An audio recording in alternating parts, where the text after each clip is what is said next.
A pregnant woman, recently struck by lightning, was rushed to a nearby hospital. When the ambulance stops at the door, the doctors rush out to bring her in. Let's go.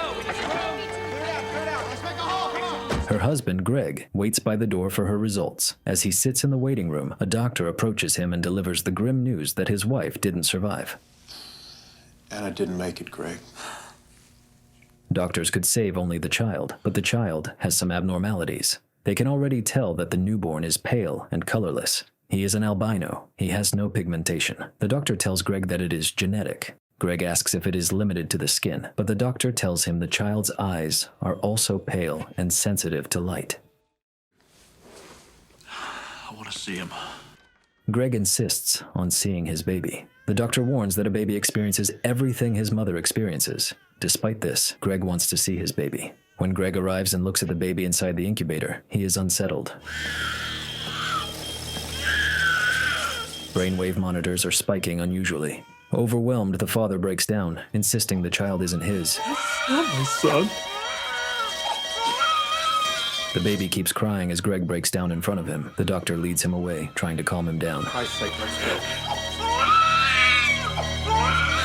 After some time, officers are called to a house. The owner of the house is dead, and his grandson, who is shaken, is hiding. Along with the officer is a woman named Jessie. Jessie, confused, asks why she is even there, but Doug tells her the grandson has some sort of disability, and he thinks his grandparents were hiding him there. Family secret. I don't know. Jessie and Doug descend into the basement. Jessie tries to calmly talk to him. She reassures him that there is nothing to be scared of. There, in the dark, sits a pale figure. He introduces himself in a calm voice as Powder. He explains that his grandfather just fell from the stairs. They encourage him to come out from where he is hiding. Nobody's gonna hurt you. It's all right. Give me your hand. When he finally steps into view, both of them are taken aback. He looks unusual, albino, and fragile. Doug asks his real name, and Powder introduces himself as Jeremy. Jessie then turns to Doug and asks him to get something to eat for him. Be right back. After Doug leaves, Jessie asks why he didn't call the police. Jeremy explains that his grandfather warned him that when he dies, someone might try to take him away. They tried to take me away. Upstairs, Doug reports the incident to others.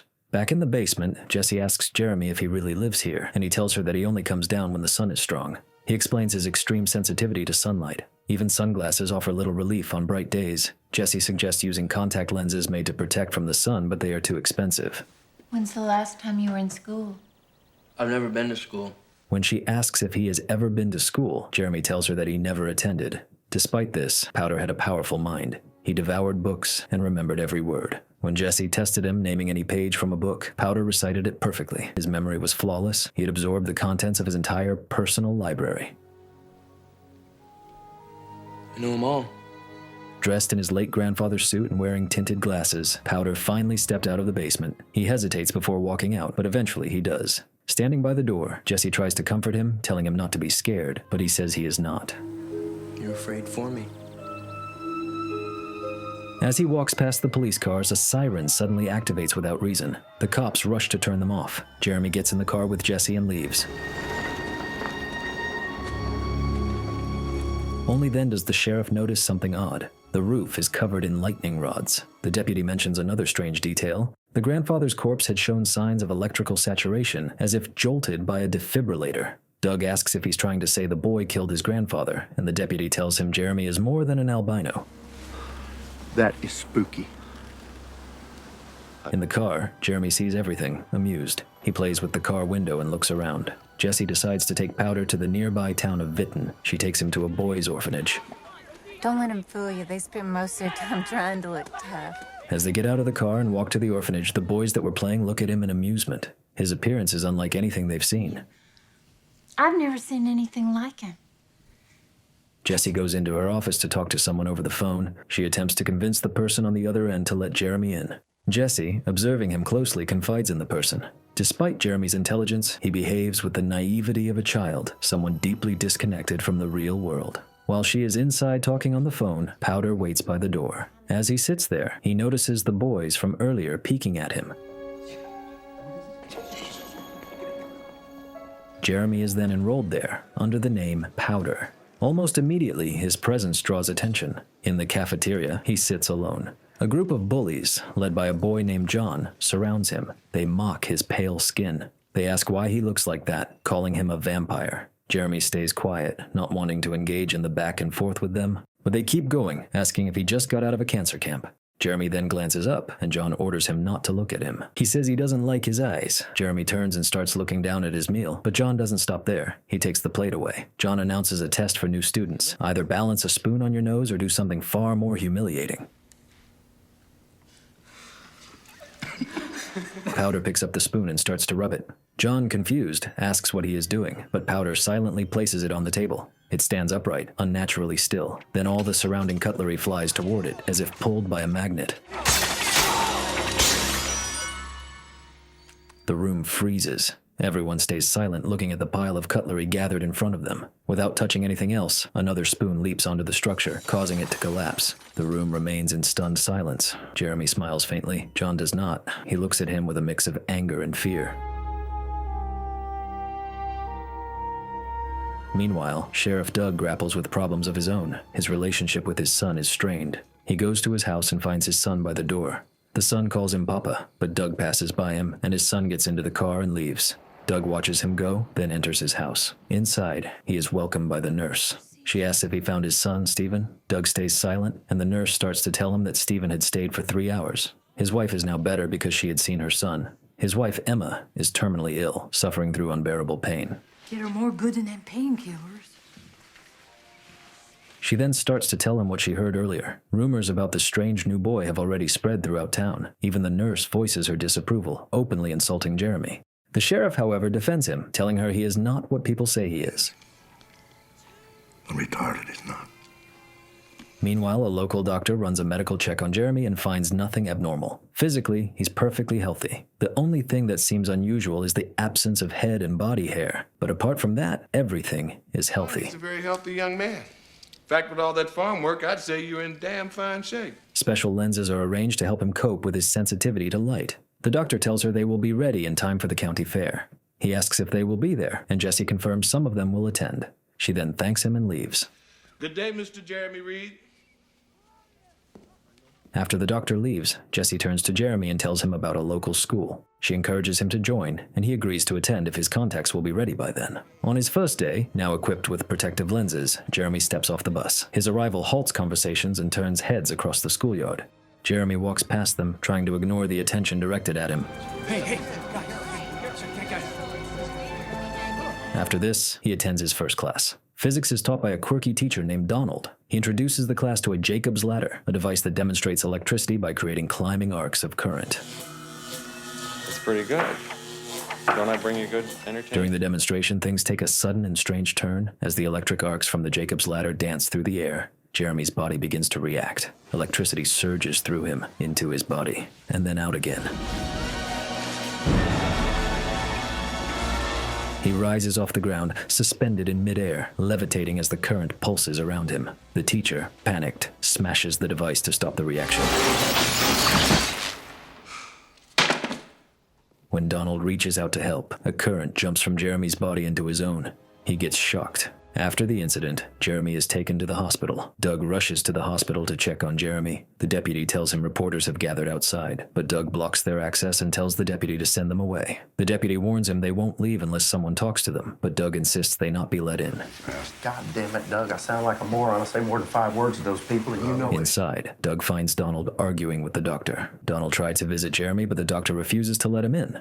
Seeing Doug, Donald complains. Doug then tells Jeremy he heard different stories from different kids and needs Donald to confirm what exactly happened. If I hadn't seen it myself, I'd say it was impossible. It was a model. Donald then starts to explain what happened during the physics experiment. When he says he was picked up in the air, the doctor stops him. He reports there are no signs of electrocution. Jeremy doesn't even have a scratch. His heart rate is a little irregular, but nothing indicates the electric shock Donald claims occurred. But Donald interrupts, saying there is a burned hole the size of a bowling ball in his sweater. I'm telling you, with everything we know about science, about the makeup of the human body. Donald then speculated that Jeremy was acting like a living conductor of electricity. What happened in the classroom was scientifically impossible, yet it did happen. Jeremy had attracted an arc of electricity from 30 feet away, and the electricity that was attracted wasn't just from Jacob's ladder. After a second, it felt like it was coming from the entire building. Coming at him out of the whole building. He then asks if they want to know why he has no hair on his body. He concludes that Jeremy experiences electrolysis and hair can't grow on him. At that moment, the doctor is called to Jeremy's room. It's empty. Jeremy slipped out of the hospital without anyone noticing. Doug reports this, but it's obvious he hasn't gone far. He wanders the town until he encounters Lindsay, a classmate whose dog barks fiercely at him. He starts petting the dog and calms him down. She is surprised to see him up and about so soon. She didn't expect him to be out yet. Jeremy shares that he's embarrassed about the incident, but Lindsay doesn't think that way. He tells her his grandmother used to say he had an electric personality, making Lindsay laugh. Light show. I mean, people be talking about that to their grandkids around here. She then compliments his eye color, but when he removes one of his lenses, it makes her visibly uncomfortable. Sorry. No, that's okay. Jeremy looks around at the people staring at him. He then confesses that he can hear people, not just their voices, but their thoughts, fears, and memories. Lindsay doesn't believe him, brushing it off his imagination. She asks if he's okay, and he confirms he is. He then asks if she knows how to get to the interstate, and she points in the direction. See the Redmond Water Tower, and then if you're across the trestle, you'll see it. Before he leaves, she confirms if he's really okay. He reassures her and starts walking. She calls out behind him, jokingly warning that they catch boys running away and put them in solitary. Jeremy says goodbye and keeps going. Jeremy walks alone in the direction Lindsay told him. He's going back to his old home, but suddenly he's stopped by 2 cars in front of him. It's Doug and the deputy. Jeremy senses fear in the deputy nearby. When he says this aloud, the deputy gets angry and starts walking toward him, but Doug stops him. Duncan, get on back. Jeremy pleads not to be returned to the hospital because he feels fine. Doug promises they'll just call the doctor, and if he says Jeremy is okay, they'll take him back to Central. But Jeremy doesn't want to go back there either. I'm trying to tell you as nice as I know how. Either Doug, frustrated, tells him he's not going to be nice anymore. Jeremy finally agrees and gets into the car. Doug asks if he hates that hospital specifically, or any hospital in general. Jeremy finally tells him the hospital holds the worst memory of his life, his own birth. Day I was born. Meanwhile, a professor from the Ministry of Education arrives at the school, drawn by Jeremy's recent IQ test results. Jessie waits for Jeremy by the door. She asks if he had taken any IQ tests before, but he never did. She then asks what it was like being tutored by his grandmother. Jeremy tells her she used to say he was a fast learner. He then enters the office where others are waiting for him. Jessie introduces one of them as Dr. Aaron Stipler from the State Board of Education. They explain they're there because Jeremy's scores were beyond extraordinary, off the charts. Yet Jeremy acquired all this knowledge simply through reading. Television and electronic devices caused intense discomfort and chaos around him. He couldn't watch them. They reacted to his presence. I could never watch television. Donald then turns on the TV to see what will happen, but the TV starts glitching and ultimately shuts off. No. Aaron then explains that Jeremy possesses the highest intellectual development ever recorded in a human, but accolades mean nothing to him. He isn't interested in fame or study. All he wants is to return to the quiet life on the farm. He asks if they could send him back, but Jessie tells him the bank now owns the farm. It seems that the bank owns most of it. I'm sorry. Jeremy knows the truth behind the doctor's visit. Despite the praise, Aaron hasn't come to celebrate him. He believes Jeremy is a fraud. His mission isn't admiration, but exposure. The suspicion ignites something in Jeremy. Frustration surges through him, and once again, nearby machinery begins to fail, reacting violently to his emotional state. You already know. I'm not like other people. Jeremy then tells them that he is not like other people. He walks out of the room, leaving everyone there stunned. Soon after, the boys from the orphanage head out for a supervised camping trip. The sheriff and his deputy are in charge. Jeremy sits alone while the others sit by the fire. Doug walks toward him and asks why he didn't want to come at first. Jeremy replies bitterly, telling him the only place he wants to go is his house. I don't want to be anywhere that's not home. Doug tells him that Jessie tries to help him as much as she can, and if he's as smart as everyone says, he should know Jessie is the only real friend he's got. Suddenly they hear a sound. Doug tells him the storm's over Poho County.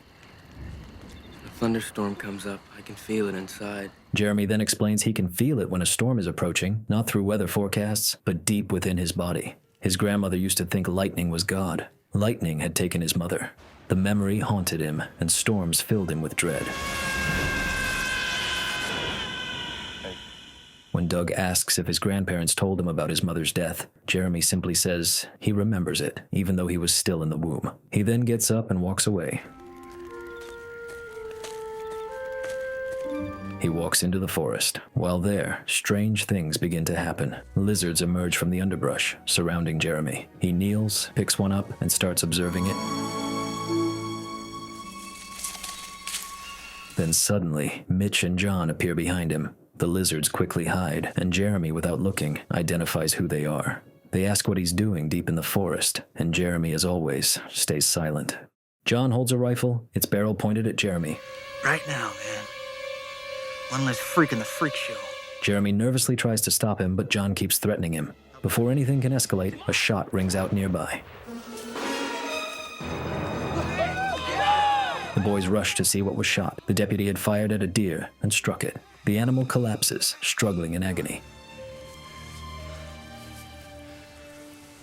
The deputy warns them not to tell anyone. Jeremy walks to the dying creature and places a hand on it. Then he grabs the deputy's arm. In that moment, he doesn't just confront the hunter, he connects him to the suffering he caused. The deputy collapses, screaming in pain, overwhelmed by what the deer felt as it died. Jeremy doesn't release him until John raises his rifle, ready to shoot. John finally fires the rifle into the sky, startling everyone. The boys surround the deputy, trying to calm him down, but the deputy keeps screaming. Later, speaking to Doug and Jesse, Jeremy explains that he hadn't attacked the deputy. He'd simply helped him understand, not with words, but with experience. I opened him up and I let him see.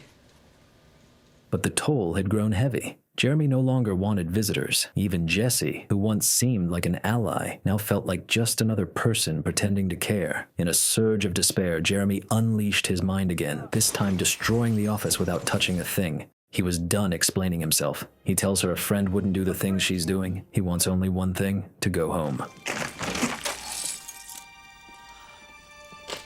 Elsewhere, Doug faces his own battle. His wife, Emma, continues to suffer at home. The doctor recommends she be taken back to the hospital. Her pain has become unbearable. But Doug can't do it. She's fading, and they both know it. Yet as long as she can still speak, he won't let her go. Holding on feels like all he has left. Doug, there's no explanation why your wife should still be alive right now. One evening, Jeremy sits alone in the cafeteria, quiet and distant, when his physics teacher Donald joins him. Donald has grown deeply intrigued by him, sensing that Jeremy isn't simply unusual. He's extraordinary. He felt something when he touched him last time. I've had more ideas and more focus and... Donald believes Jeremy is almost pure energy, nearing the point where he might no longer need a physical form. His mind, he says, operates on a level far beyond humanity's current reach, as if Jeremy had come from the distant future. You're maybe the man of the future right here and now. I don't know. In a gesture of trust, Donald offers his friendship and reaches out his hand. Jeremy accepts, but as he does, he asks if Donald wants to see a trick. Then a spark of electricity passes through the teacher's body.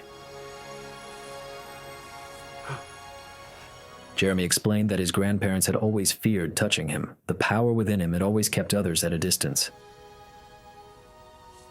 Jeremy, that's not right. But Donald reached out again, telling him that fearing Jeremy is not right. He comforts him, and Jeremy starts crying. Elsewhere, Doug goes to visit the deputy. The deputy had begun to change. The moment with Jeremy in the woods had left a mark. Haunted by what he felt during their brief connection, he gave up hunting. He removed all firearms from his home, declined to participate in the town's shooting competition, and even stopped carrying a gun on duty. The experience, reliving the pain of the dying deer, had broken something inside him. He couldn't pull a trigger anymore. It's like I could feel that animal dying. One night, Doug came to Jeremy with a quiet request. He asked him to visit his home, not for himself, but for his wife. Emma was dying. He wanted to understand what she was feeling, to know what her final thoughts were. Jesse said it may be okay for you to come with me. Jeremy sat with her and listened, despite there being no words Emma was saying. Emma couldn't let go. She longed to die in peace, but something held her back. Her thoughts were clear. She needed to see her husband and son reconcile before she could rest. She asked for her old ring. Doug tells her that they lost it, but Jeremy tells him to check the box on the nightstand. And there was the ring inside it. Stephen had found it in their old house. To her, Jeremy wasn't just a boy. She believed he was an angel come to guide her away. Doug slips the ring on her finger, lies beside her, and starts to sob. The nurse, sensing the end was near, called Stephen to come quickly. Outside, father and son embraced for the first time in years. The next day, Jeremy appeared at the town fair. As always, he drew stares. People didn't see a boy. They saw a mystery, a threat, or worse. He read their thoughts effortlessly. Many believed he was somehow responsible for Emma's death, unable to grasp the peace he had helped her find. Don't tell me you're seeing inside them again. Speaking quietly to Lindsay, Jeremy tried to explain what others couldn't see. People liked to believe they were separate from everything, isolated in their own worlds. But everything, every person, every creature, every breath was connected. To show her, he reached out and let her in. In a brief touch, Lindsay felt his heartbeat. You're afraid someone will see us holding hands? She saw his memories, lived his pain. She saw his father, a man who had always denied him, who found his own son repulsive and unwanted. But Lindsay didn't see what his father had. She told him his face was the most beautiful she had ever seen. Then she kissed him. But her father caught them and exploded with rage. He charged at Jeremy, ready to strike, but Jesse stepped in just in time and diffused the moment. Still, the damage was done. The warmth Jeremy had felt for a fleeting moment vanished. After this, Jeremy decided it was over. The place wasn't for him. He packed his things and prepared to return to the farm. But before leaving, he stopped at the gym to take in one last scene of ordinary life. There, in the locker room, he caught a glance of Sky, but John saw him looking at the boy. John, already full of hate, used it as fuel. He stormed toward Jeremy, tore off his hat, and began mocking him again. When you think you're man enough to get it back, you take your best shot. Then Jeremy spoke. He mentioned a name, something that only John's drunken stepfather had ever used. That word hit like a fist. John, shaped by years of abuse, snapped. He slammed Jeremy against the wall, furious and raw. Outside, the sky rumbled. Thunder echoed overhead. John and his gang dragged Jeremy out into the open, fueled by cruelty. Only Mitch hesitated. He tried to speak up, to stop what was coming, but John wouldn't hear it. They stripped Jeremy, exposed his pale skin, and mocked his body. To them, his whiteness was weakness. John kicked Jeremy into a puddle, muddy and humiliated. Two other boys dragged him back up, holding him so John could continue his torment. The storm above intensified. A flash of lightning lit the sky. But things started to shift. Metal objects on the bullies' bodies began to vibrate, pulled toward Jeremy as if by magnetism. The air thickened, electric and unstable. Then, in a sudden surge, Jeremy released a blast of energy. It knocked everyone off their feet, scattering them across the field. As the boys struggled to recover, one of them remained still, John. His heart had stopped. Jeremy approached, knelt beside him, and began to revive him. Instead of CPR, he used bursts of electricity delivered through his hands. He's gone! Again and again, he jolted John's chest. Then finally, the heartbeat returned. John gasped for air. Mitch, shaken by everything, promised to help Jeremy escape. That night, Jeremy hid in a hay-filled truck and drove back to the only place he'd ever felt like himself, the farm. He returned to the basement, now empty and silent. Soon, Jesse arrived, finding him sitting alone. Everything that had made the place feel like home was gone. Jeremy, listen to me. We can track it all down. We'll find every book. Jesse pleaded with him to come back. She assured him they'd find a way, that things could still change. Donald offered to help as well, but before they could leave, the police showed up. Jesse turned to Doug, asking for a final favor. She begged him to look the other way, just this once. I don't know how to do that, Jess. Of course you do. Doug, The sky thundered again. The sheriff hesitated, then told his deputy to stand down and leave, but Jeremy didn't get in the car. He stood still, unmoving, as if waiting for something only he could feel coming. Jeremy turned to Doug and said that his wife hadn't gone anywhere, because she was everywhere now. Her presence lingered not in form, but in everything around them. That was all he needed to understand. Then he ran. Hey! God! The others followed. Across the open field, arms wide, as thunder cracked overhead, lightning struck directly where he stood, but instead of falling, he surged with power. The energy consumed him, lifting him into something. Jeremy kept running brighter and brighter until he vanished in a blinding flash. The burst rippled outward, pulsing through everyone like a wave of pure emotion, pure presence. No longer bound to a body, Jeremy became part of everything.